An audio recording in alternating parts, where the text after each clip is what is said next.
18 ગુજરાતી હું છું સિદ્ધાર્થ ધોળકિયા। મહત્વના સમાચારથી કરીએ શરૂઆત।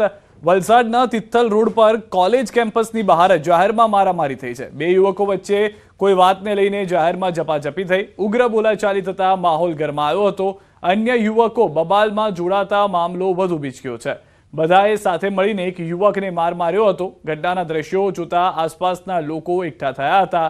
બનાવની જાણ થતાં જ પોલીસે પણ જરૂરી કાર્યવાહી હાથ ધરી હતી। હાલમાં જે જાણકારી છે તે પ્રમાણે જાહેરમાં ધોળા દિવસે આ રીતે મારામારીના દ્રશ્યો જોવા મળ્યા। કયા કારણોસર આ મારામારી થઈ, શું કારણ છે તે જાણવા નથી મળ્યું। તિથલ રોડ કોલેજ કેમ્પસ બહાર આ મારામારી થઈ હોવાની હાલમાં પ્રાથમિક જાણકારી છે। જે વિડીયો આપ જોઈ રહ્યા છો તે પ્રમાણે જાહેરમાં માર મારવામાં આવી રહ્યો છે।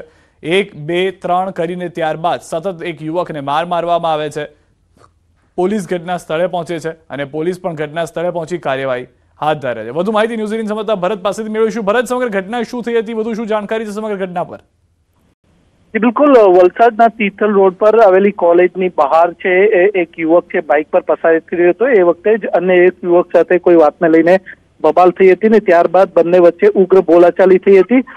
ત્યારબાદ જે છે અને ત્યાં એક યુવકે છે અન્ય યુવક પર માર મારવાનું શરૂ કરી દીધું। થોડી જ વારમાં બીજા યુવકો પણ ઘટના સ્થળે પહોંચે છે અને ત્યારબાદ બધા મળી અને એક યુવકને માર મારે છે। આમ સમગ્ર જાહેર રસ્તા પર બનેલી આ ઘટનાને કારણે લોકોનું ટોળું પણ એકઠું થયું હતું અને જાણ થતાં પોલીસ પણ સ્થળ પર પહોંચી હતી અને આ મામલે જે બંને યુવકો છે તેમના વિરુદ્ધ કાયદેસરની કાર્યવાહી હાથ ધરી છે।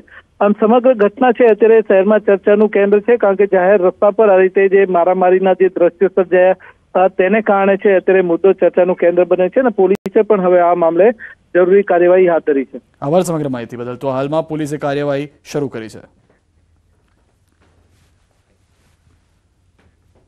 અમદાવાદના મકરબામાં કેન્ટીનમાં તોડફોડ બાદ આગ લગાડવાના કેસમાં નવો વળાંક આવ્યો છે। ઇન્દ્રપ્રસ્થ બિઝનેસ પાર્કમાં આવેલ કેન્ટીનમાં તોડફોડ કરનાર બે શખ્સો ઇકો કારમાં મોઢે રૂમાલ બાંધીને આવ્યા હતા।